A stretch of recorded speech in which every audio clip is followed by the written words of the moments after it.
Hello everyone, Miss Carrie here from Miss Carrie's Creations with a lovely floral layout that is perfect for your spring memories. Today I have the privilege of sharing the new March Hip Kit Club kit. I'm loving all of the bright colors in this main kit that have been paired with the beautiful florals and vintage elements in the embellishment kit. On my desk, I have a few of the items I'll be using today from the March Hip Kit Club. These exclusive kits are available for a limited time to Hip Kit Club members, and they always sell out rather quickly. And this month's kit is stunning.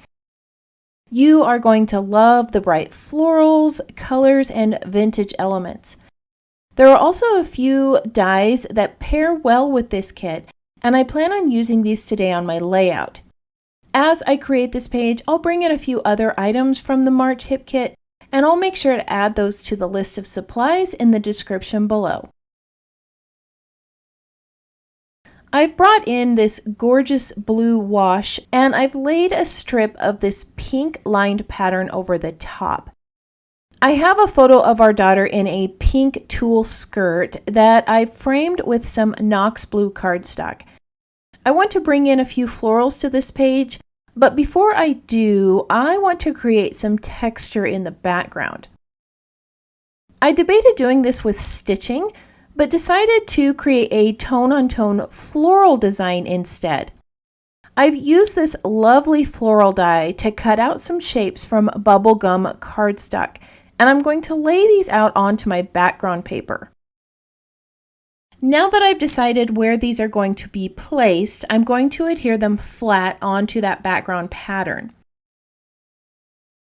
These are super detailed, so the easiest way that I have found to glue these down is with a sponge and some liquid glue. I just placed a little bit of water-based glue into a bowl and mixed it with a small amount of water. And then I attached a clean sponge to my blender tool, and I'm using that to add glue to the back of these die cuts.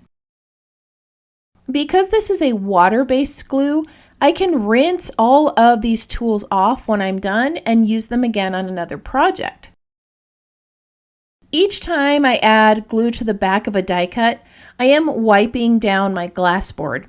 This prevents the board from getting a buildup of glue that could stick to the rest of my pieces. I am going off the edges with these die cuts, just like you would with a random stamping pattern. I didn't adhere that pink pattern in place completely because I wanted to be able to tuck a few of these underneath it. This just adds to the look of the random pattern in the background. Once a few of these have set, I'm going to trim off the pieces and then use those excess pieces to fill in some of the spaces.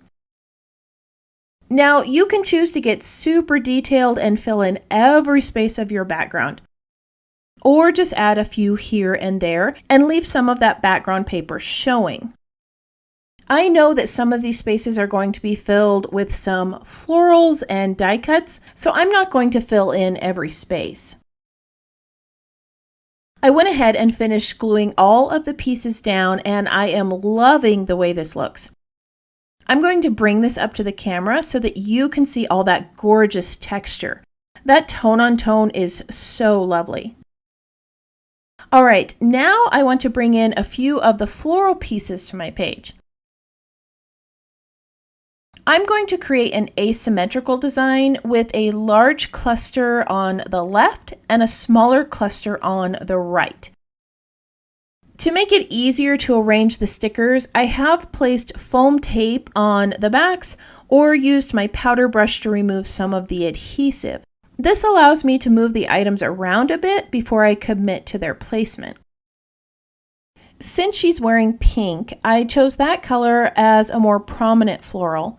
And then I added some violet, which is a complement to the tulle skirt. To mimic the floral on the background paper, I added a few blue florals and finished off with a small amount of yellow, which is a great complement to the violet and pink. Most of us create more symmetrical designs on our scrapbook pages with balanced weight on the page or mirrored images on both sides. With asymmetrical designs, you usually have two areas of embellishments that are unevenly weighted on the page, but the two areas still balance each other. The easiest way to achieve that balance is with size, shape, and color. My larger florals are on the left, and the smaller ones are on the right. The colors in each cluster mimic each other, and I formed visual triangles within the two clusters to create balance. Now that all of my florals have been adhered to the page, I want to create a little more weight around that photo frame and bring in some more pink. I've grabbed the chipboard frames and I'm going to cut one of these into two parts so that I can add some above and below the photo. These little frames are going to help my photo stand out a little bit more on that page, and they're going to create some directional movement. I'm also going to add a title to my page. I chose this bolder script title that says Beauty in the Everyday. I've also added a little tab at the top of the photo in the same color as those chipboard frames to create a nice visual triangle. At this point, I need to bring in a few layers of leaves to those florals, but I don't want to cover up more of that lovely background I created. I decided that vellum would be a great solution. Using the two sets of frond dies, I cut out some leaves and I'm tucking these under the florals. Not only does this add some great texture to the page, the vellum is just translucent enough to allow that background to show through. I'm also going to bring in a few leaves from the sticker sheet and add these to the layers. They're going to add a little bit more weight to each of these clusters and create some nice dimension in the layers. As I finish adhering these leaves in place, I would love it if you tap that subscribe button and let me know that you're new here. If you are a subscriber, let me know that you're enjoying this video by tapping that thumbs up or leaving a comment below. Off camera, I finished adhering the rest of the leaves in place and added a little zigzag stitching to the layout. I also added some stitching around this floral die cut that I'm going to place near the top of the page. The colors on this die cut are the same colors that are on that tab that I used, but once I added it to the page, I knew that I would need to add more of that color near the title and bring some of the script from the title to this area of the page. I'm layering a phrase that says "Oh Happy Day" onto a pink label sticker, and I'm going to place this over the printed phrase on that oval die cut.